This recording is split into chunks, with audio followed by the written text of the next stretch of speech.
우리 주 예수 그리스도로부터 사랑받는 성도 여러분,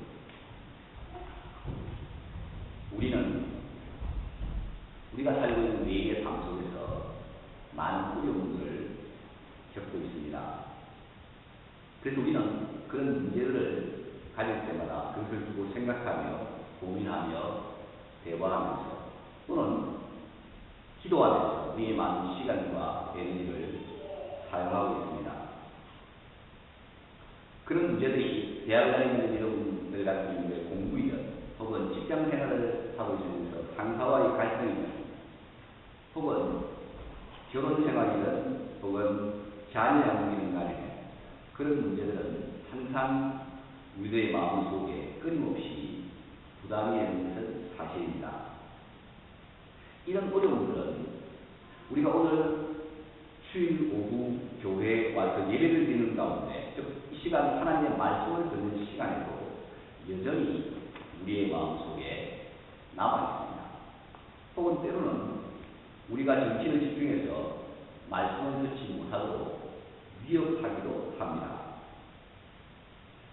우리는 오늘 읽은 본문의 말씀을 통해서 사도 바울과 로마의 그리스도인들이 하나님의 영광을 바라고 즐거워했다라고 하는 진리를 읽고 있습니다.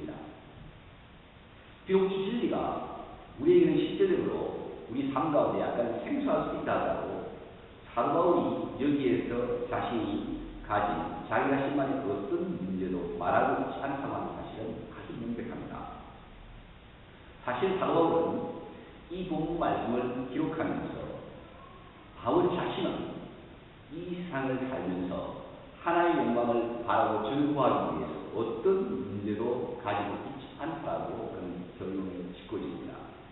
바울은 이렇게 말합니다. 바울은 하나님의 영광에 참여한다는 분명한 확신을 그는 가지고 있었으며 또한 그것을 즐기고 찬양하며 바라보고 있었습니다. 교회에서나 집에서나 일터에서도 그 어떤 것도 바울의 마음을 위협하고 있지 않고 있습니다. 그는 자신을 위해서 이처럼 보물처럼 구별되고 높여진 하나님의 영광에 그의 온 마음을 집중하고 있습니다. 하나님의 영광을 바라고 즐거워한다고 하는 관점으로부터 본문 3절에서 사도 바울은 고난을 즐거워한다고 또한 담대히 외치고 있습니다. 여러분, 이런 고백을 통해서 만약에 우리가 가진 일상의 문제들이 바울이 가진 기쁨으로 바뀔 수만 있다면 저와 여러분은 바울처럼 고백할 수 있다는 생각을 할 수가 있습니다. 그러나 여러분, 바울의 관점은 우리와 다릅니다. 바울은 다음의 사실을 알고 있습니다. 만약에 하나님께서 그와 함께 즐거워하시고 하나님께서 그의 믿음을 의무 여기신다면 바울은 하나님의 영광을 바라고 즐거워할 수 있다고 고백하고 있습니다.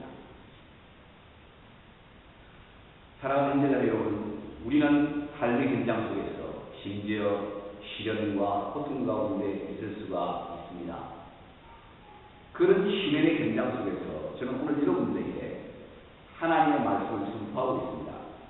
오늘 설교의 제목은 슬플 때나 기쁠 때나 하나님의 영광을 확실하게 바라고 즐거워하자입니다.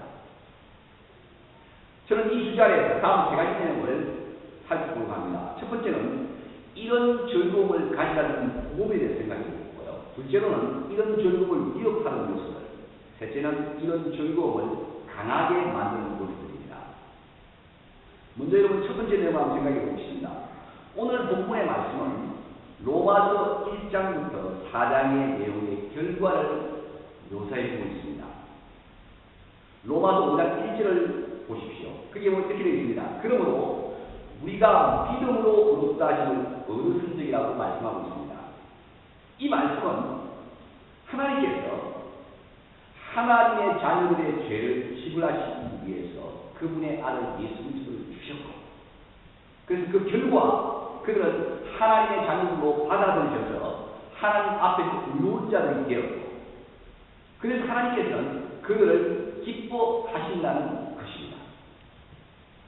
하나님께서 죄인들을 위해 마련하신 것은 값없이 주어지는 은혜의 복음입니다.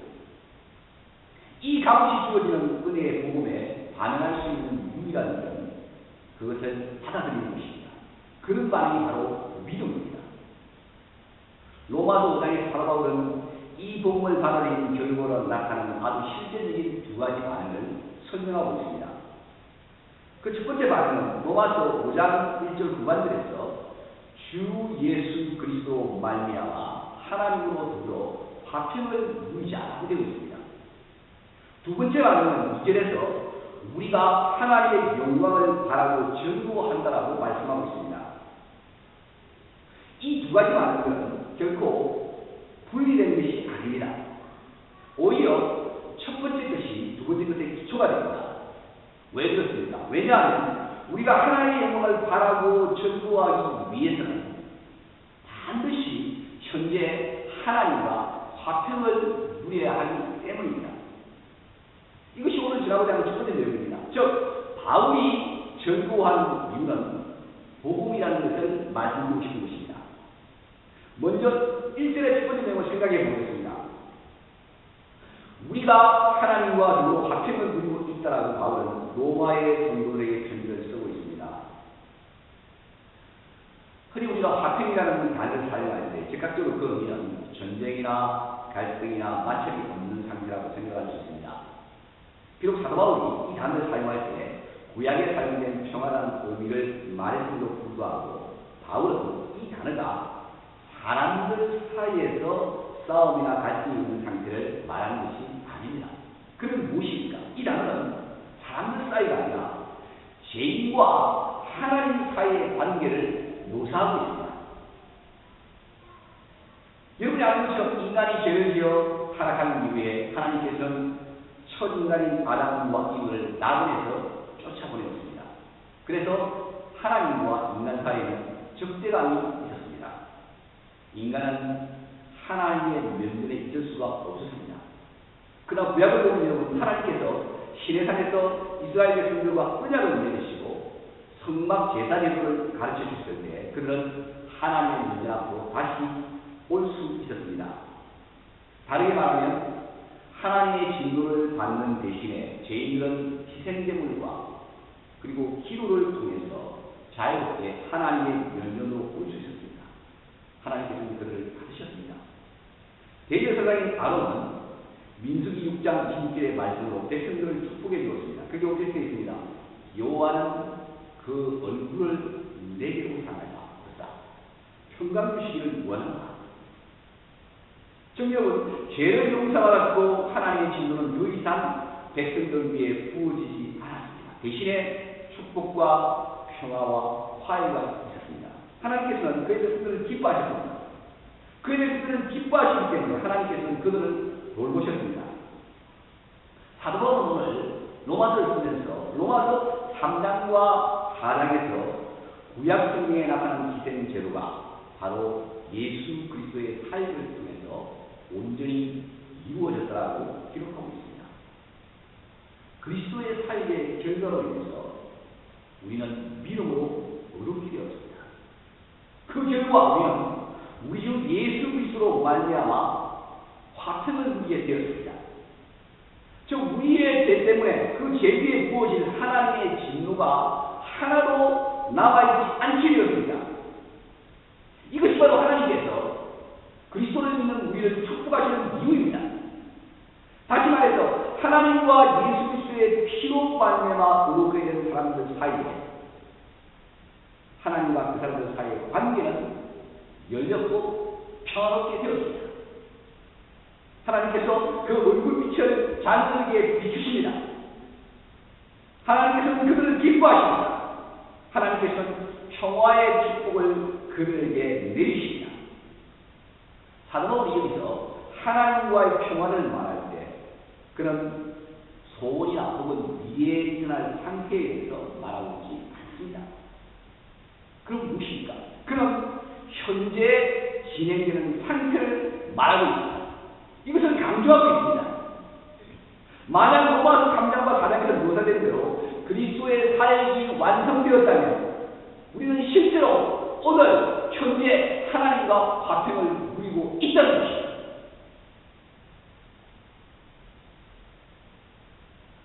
로마서 5장 2절은 어렵게 된 죄인과 하나님 사이의 평화가 얼마나 실제적인지를 묘사하고 있습니다. 그게 이렇게 되어 있습니다. 또한 그로 말미암아, 즉 예수 그리스도로 말미암아 우리가 믿음으로 서 있는 이 은혜에 들어감을 얻으시려고 되어 있습니다. 이 말씀의 요점은 그리스도의 속죄적 희생으로 말미암아 우리가 하나님의 면전에서 자유롭게 갈 수 있게 되었다라고 하는 뜻입니다. 하나님의 백성들은 아무런 방해를 받지 않고 자유롭게 거룩한 하나님의 지성소 안으로 들어갈 수 있습니다. 예수 그리스도께 때문에 자유롭게 하나님과 말할 수 있습니다.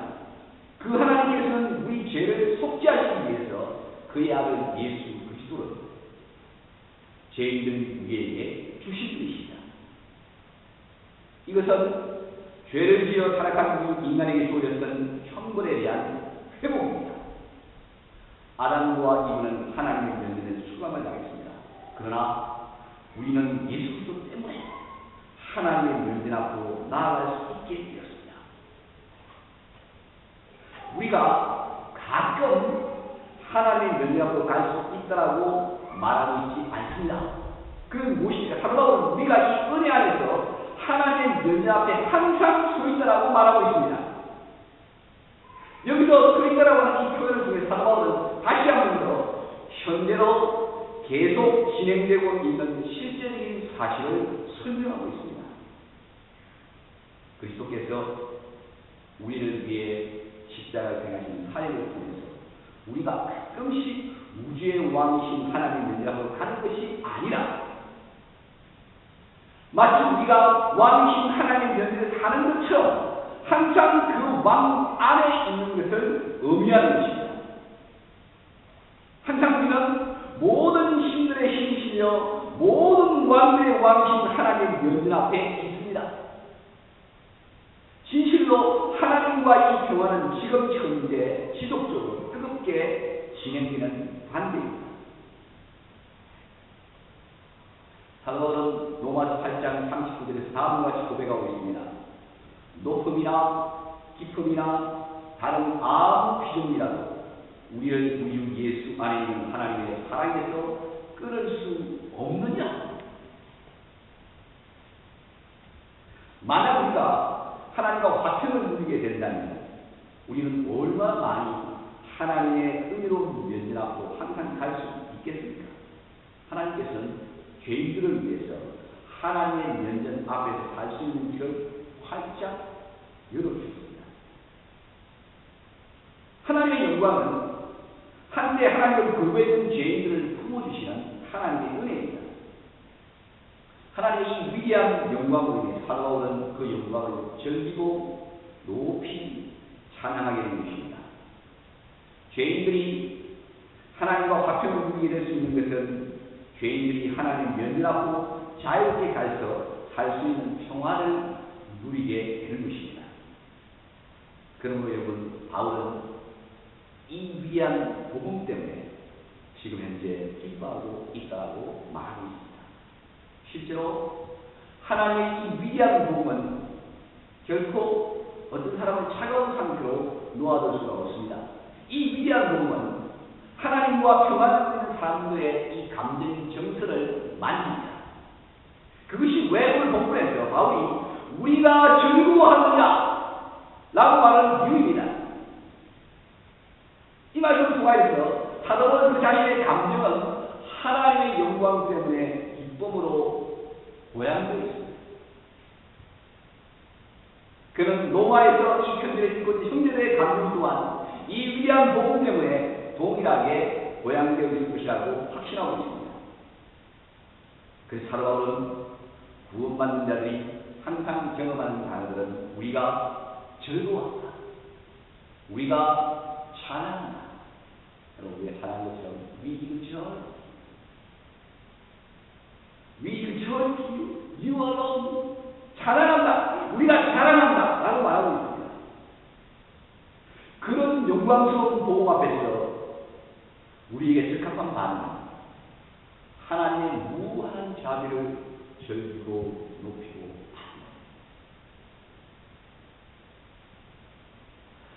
사람들이 희망한다고 하는 단어를 사용할 때 그 단어 안에서 약간의 의심이나 확실하지 않은 상태를 의미하는 것이 흔히 포함되어 있습니다. 그러나 여러분, 사도 바울 시대에 바란다고 하는 이 단어는 어떤 의심이나 불확실한 의미를 전혀 포함하고 있지 않습니다. 바울 시대에 바란다고 하는 단어는 완벽한 확신과 신뢰의 의미를 가지고 있습니다.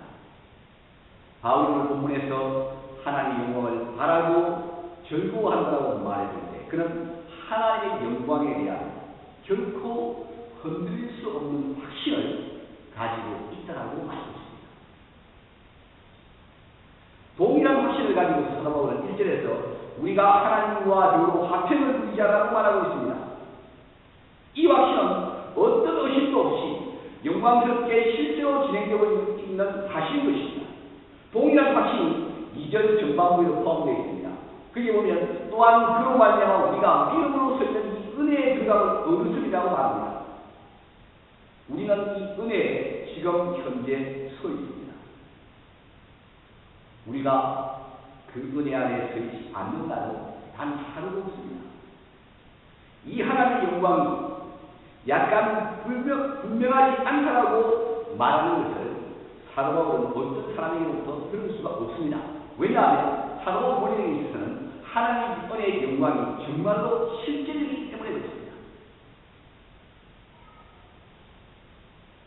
사도 바울은 오늘 본문을 통해서 하나님께서 말씀하시는 모든 내용들 속에서 확신을 표현하고 있습니다. 만약 하나님께서 그의 믿음을 의로워질 것이라고 말씀하신다면, 만약 하나님께서 그를 믿는 사람들을 기뻐하신다고 말씀하신다면, 그때는 그 성도는 그가 현재 보거나 믿지 못하는 것을 언젠가 때가 되면 온전하게 보게 될 것이라는 것을 전적으로 확신하고 있는 것입니다. 이것이 바로 사도 바울이 확신하고 있는 것입니다. 그는 하나님께서 자신을 위해 생하신 이 얼마나 영광스러운 것인지를 알고 있습니다.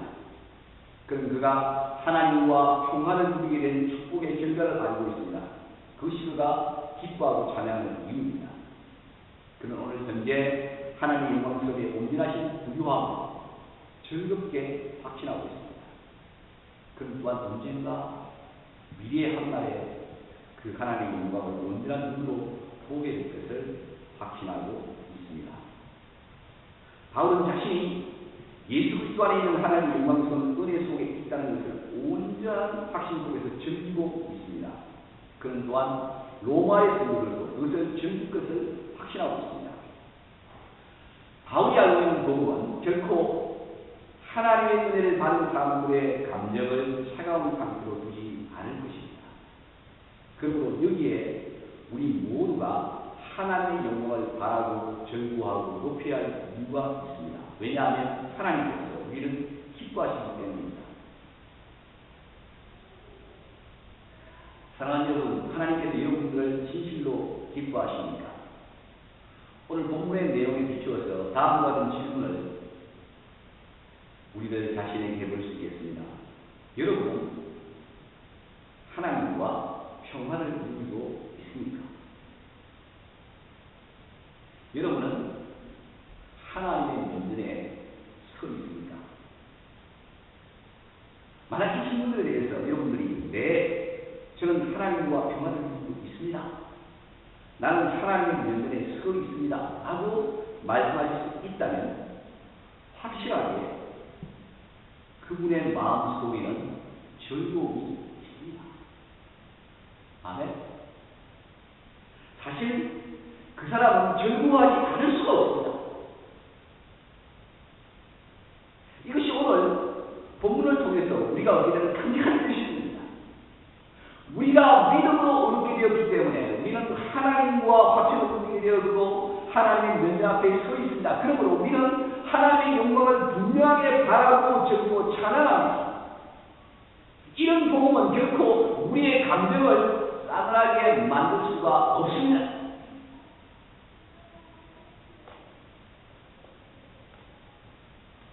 그러나 여러분, 모든 진실된 그리스도인들은 항상 누구나 절거해야 한다고 말하는 사람들이 있습니다.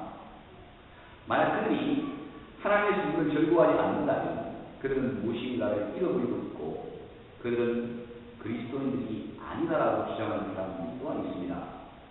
그러나 여러분, 이런 주장이 가진 문제점들은 하나님을 믿고 행복해하는 확실성의 근거를 사람의 감정에 두는 것입니다. 절구한 감정이 바로 자신이 하나님과 평안을 누리고 또한 하나님께서 자신을 기뻐하신다는 것을 확신하게 되는 근거가 된다고 말하고 있습니다. 그렇다면 여러분, 이렇게 생각해 봅시다. 내가 슬퍼하거나 낙담하는 감정을 느끼고 있다면 그것은 나 자신이 하나님과 평안을 누리고 있지 않으며 또한 하나님 나를 기뻐하지 않으신다는 것을 의미하는 것입니까?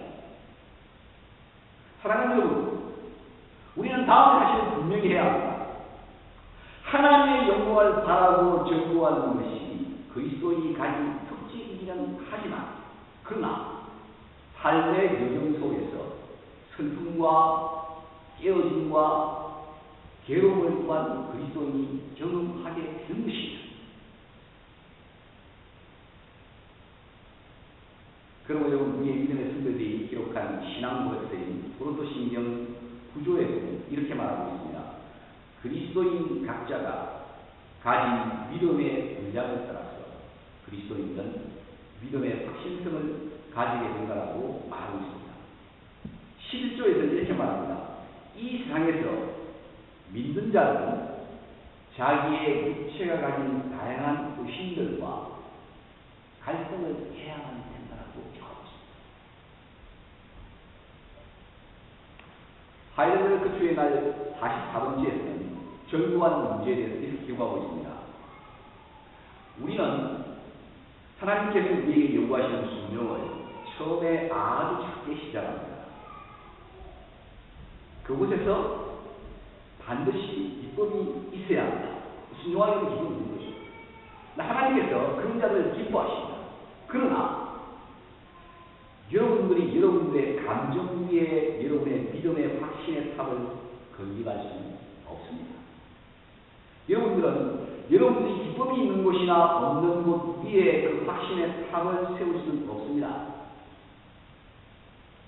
믿음의 확신의 탑은 반드시 오로지 당신이 세례를 받을 때 말씀하시고 여러 해 동안 여러분에게 지속적으로 설교되어지고 있는 하나님의 말씀 위에 세워질 수 있습니다.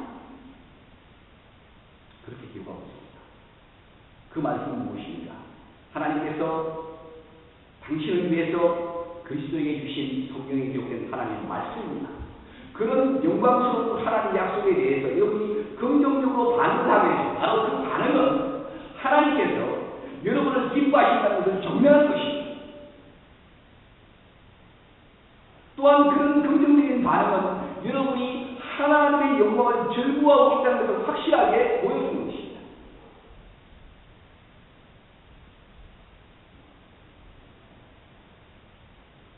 이제 두 번째로 이런 즐거움을 가져오지 못하고 위협하는 요소들을 생각해 보십시다.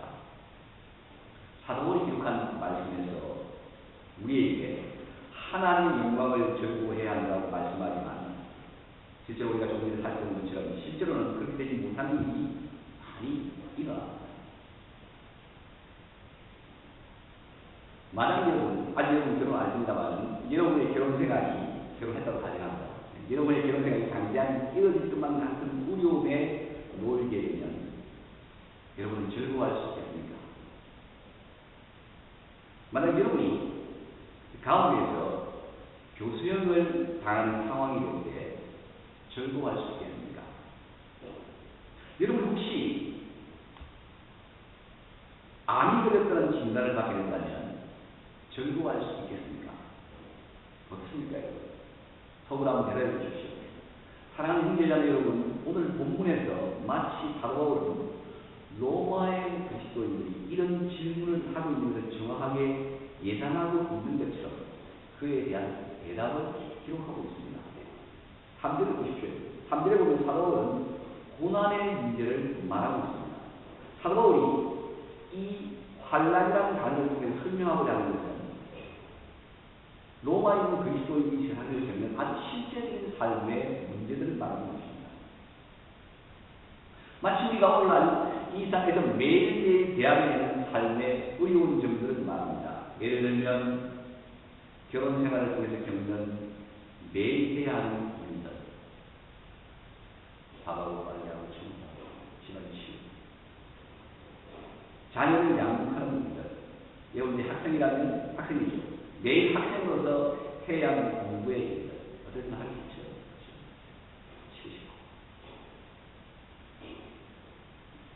넉넉지 못한 생활으로 인한 짜증과 불안, 갑자기 고장나버린 세탁기를 고쳐야 하는 일들, 갑자기 내 몸의 한 부분에 생긴 아까 말씀드린 암세포와 싸워야 하는 일들, 내 등기에 생긴 오드라치를 없애는 것 등등입니다. 그런 일상생활의 어려움들이 더욱더 많아지면 많아질수록 그런 것들이 우리가 가진 전공에 대한 확신을 삼켜버리려고 합니다. 여러분 그렇죠?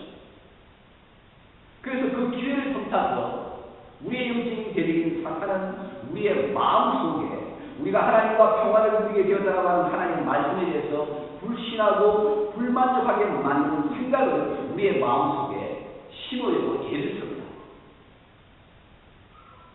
사도 바울은 환난에 대해서 무엇을 말하고 있습니까? 바울은 그 환난을 예수 그리스도 안에 있는 하나님의 의를 즐거워하는 것을 막는 그런 위협으로 보고 있습니까? 우리가 환난을 당하게 되면 우리가 하나님과 평화를 누리게 되었다는 것이 터무니없는 거짓말이라고 우리가 생각하게 된다고 그렇게 사도 바울은 복음 가운데 말하고 있습니까? 사랑하는 여러분, 결코 그렇지 않습니다. 3절에 기록된 사도 바울의 외침을 잘 들어보십시오. 다만 이뿐 아니라 우리가 환난 중에도 즐거워한다라고 기록하고 있습니다. 사도 바울이 하나님의 영광을 바라고 즐길 때 그는 또한 환난도 즐거워하고 있습니다. 여러분 그것이 이상하지 않습니까? 우리는 우리가 하는 환난을 대체로 즐거워하지 않습니다. 싫어합니다. 그런데 어떻게 사도 바울은 그의 환난을 즐거워할 수 있습니까? 그 이유가 무엇입니까? 바울은 그 이유를 다음과 설명합니다. 그 이유는 환난이 인내를 만들어내고 인내가 연단은 소망을 이루기 때문이라고 설명하고 있습니다. 다르게 말하면 환난은 한 인간을 아름답게 비춰주는 학교와 같은 것입니다. 다르게 표현하면 그 학교에서 한 인간은 하나님께서 기뻐하시는 일을 할 수 있는 능력을 갖추게 됩니다. 그러면 우리 이런 능력을 갖게 됩니다. 이 환난을 통해 생기는 인내는 무엇입니까? 이 인내는 흔히 우리가 말하는 것이 어떤 힘든 일에서도 잘 참고 견디는 참을성만을 의미하는 것은 아닙니다. 여기에서 의미하는 인내는 구약 성경 쪽에서 계속 알려졌던 내용인데요. 이것은 바로 이것입니다. 하나님을 기다리고 의지하는 것입니다. 그리스도인은 시험을 받으면 받을수록 환난을 겪으면 겪을수록 하나님의 자녀는 더욱더 하나님을 의지하고 하나님의 구원을 인내하면서 기다리는 것을 배우게 됩니다. 실제로 하나님께서 하나님의 시간에 하나님의 방법으로 하나님의 자녀를 구원해 주실 것입니다. 하나님께서 하나님과 인간 사이를 가로막는 죄를 없애기 위해서 우리가 아는 것처럼 그의 아들 예수 그리스도를 땅에 보내지 않으셨습니까? 하나님께서는 우리가 하나님과 평화를 누리도록 만들지 않으셨습니다. 하나님께서는 우리가 환난을 겪을 때마다 그분의 보좌 앞으로 나아갈 수 있는 길을 활짝 열어두지 않으셨습니까? 그러므로 사랑하는 여러분, 사도는 강력하게 주장하고 있습니다. 환난이 결코 문제가 될 수 없다. 오히려 환난을 통해서 하나님께서 여러분을 항상 강력하게 붙들고 계신다는 사실을 가르치고 계신다. 그래서 그 결과 환난은 인내를 만들어낸다. 하나님을 의지하고 하나님을 기다리는 것을 만들어낸다는 것입니다. 환난은 하나님의 손에 있는 도구입니다. 환난을 통해 하나님께서는 하나님의 자녀들이 항상 신실하신 하나님을 인내하면서 의지하고 기다리는 교육을 시키십니다.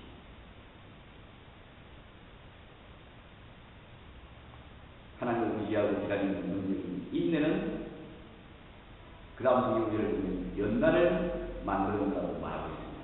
여러분, 여기에 사용된 연단이라는 단어는 전쟁에서 검증되어진 것, 혹은 불로서 시험되어진 것, 그래서 아주 단단해져서 신뢰할 만한 것이 되었다는 것을 뜻합니다. 즉, 다시 말해서 검증된 인품을 말하는 것입니다. 전쟁에서 시험되고 확인되는 것입니다. 이것은 환난을 겪은 사람의 성품입니다.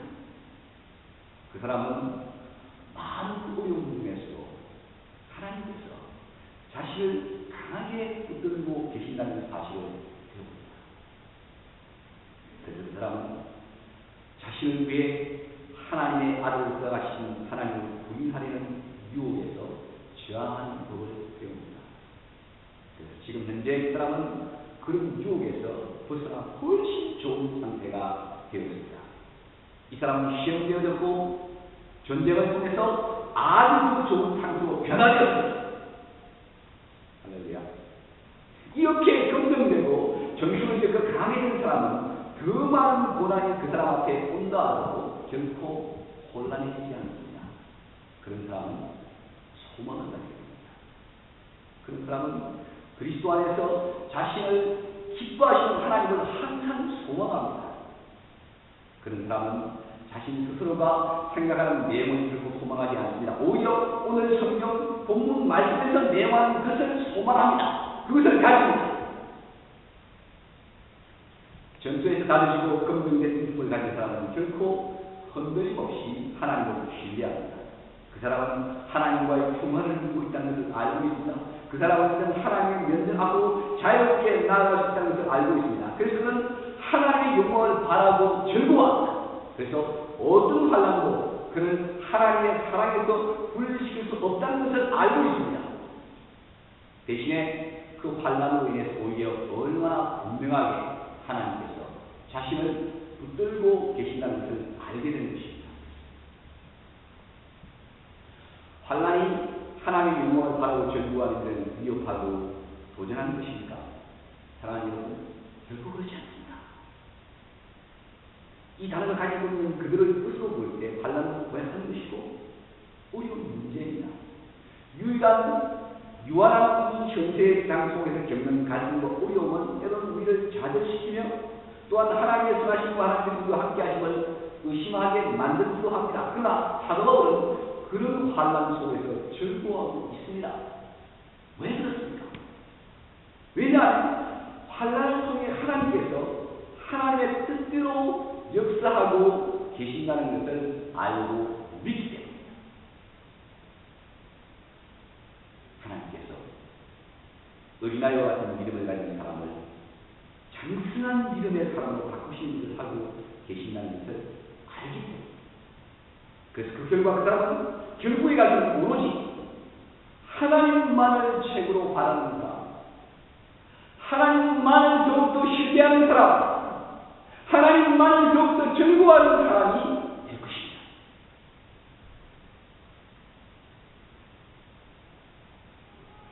사랑하는 여러분 환난이 우리가 하나님의 영광을 즐거워하는 것을 포기해야 할 합당한 이유가 된다고 생각하십니까? 결코 그렇지 않습니다. 하나님께서는 예수 그리스도 안에 있는 구속의 약속에 합당하게 반응을 보이는 모든 사람들을 기뻐하십니다. 2000년 전에 로마서가 기록된 그 당시에 그런 반응을 보였던 사도 바울과 또한 오늘날 2013년을 살아가고 있는 우리가 서로 다르지 않습니다. 우리도 또한 하나님의 영광을 바라고 즐거워할 수 있습니다. 환난조차도 우리의 즐거움을 막는 정당한 이유가 될 수가 없습니다. 우리에게 환경이 결코 문제가 되지 않습니다. 우리는 환난을 즐거워합니다. 왜냐하면 환난은 인내는 검증된 인격은 소망을 이루어주기 때문입니다. 그런 소망은 결코 우리를 실망시키지 않을 것입니다. 이제 마지막으로 이런 즐거움을 강하고 확실하게 만드는 요소가 무엇인지 생각해 봅시다. 예수 그리스도 안에서 하나님께서 행하신 은혜로운 사역을 우리 그리스도인들은 신뢰합니다. 그리스도인이 가진 이런 확신은 결코 수치를 당하지 않을 것입니다. 그리스도 안에서 하나님께서 하나님의 자녀들과의 평화의 관계를 회복하셨습니다. 그래서 하나님의 자녀들이 기도를 통해 하나님께로 나아갈 수 있는 길을 활짝 열어주셨습니다. 만약 그것이 하나님께서 행하신 것이라면 아무리 보는 환난이 있다고 그 환난이 하나님과의 평화를 빼앗아갈 수가 없습니다. 그 환난이 하나님의 자녀들이 하나님 앞으로 가게 하는 것을 막을 수가 없습니다. 그 환난이 하나님의 영광을 바라고 전구하는 것을 방해할 수가 없습니다. 그것이 바로 오늘 본문을 통해 사도 바울이 하는 강조점입니다. 바울은 오늘 본문에서 이렇게 말합니다. 우리에게 주신 성령으로 말미암아 하나님의 사랑이 우리 마음에 부음만 되었다. 이 말씀을 통해 사도 바울이 주장하는 것입니다. 만약 하나님의 사랑이 너무나 크셔서 그의 아들을 불경한 자를 위해 죽게 만드셨다면,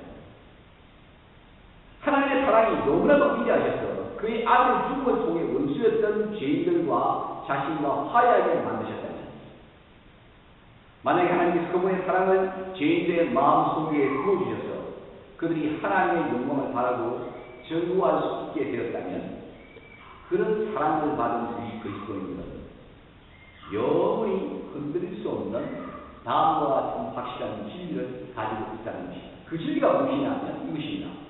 우리가 하나님께서 우리의 구원을 최종적으로 완성하시는 것을 직접 우리의 눈으로 보는 그날이 올 때까지 하나님께서는 모든 환경 속에서 우리를 가장 확실하게 붙들어 주실 것이라는 진리입니다.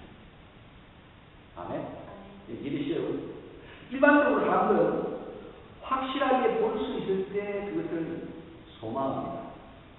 그러나 그리스도인이 가진 소망과 확신을 말해보십시오. 사랑하는 여러분, 저와 여러분이 하나님의 사랑을 의심할 수 있겠습니까? 우리가 하나님께서 우리를 위해 행하신 그 위대하신 일을 확신하는 것을 뭉클릴 수 있겠습니까? 우리가 하나님과의 평화를 누리는 것에 대해서 의심할 수 있겠습니까? 우리가 하나님의 면면으로 나아갈 수 있는 것을 의심할 수 있겠습니까? 우리가 하나님을 모욕하면서 하나님의 영광을 즐거워하는 것을 포기할 수 있겠습니까? 결국 그럴 수 없습니다. 사도 바울은 하나님께서 자신의 하나님이 되셨음을 너무나도 확신하고 있습니다. 만약 하나님께서 바울을 기뻐하신다면 그가 하나님의 영광을 항상 바라고 즐거워해야 할 명백한 이유가 있음을 바울 자신은 확신하고 있습니다.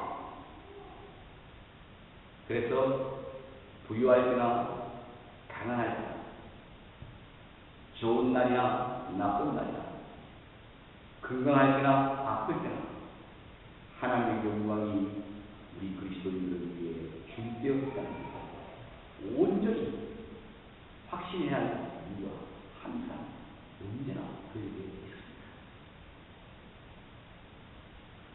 오늘날 우리는 하나님께서 우리 그리스도인들을 온전히 구속하신 풍성한 진리를 이미 말씀을 통하여서 가지고 있습니다.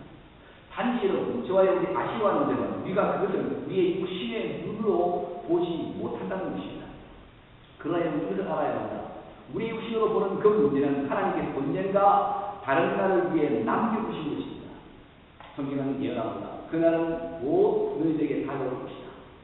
주 예수 그리스도께서 다시 오시는 그날, 재림의 날, 주님께서 영광 중에 하늘의 구름을 타고 다시 오시는 그날이 될 것입니다.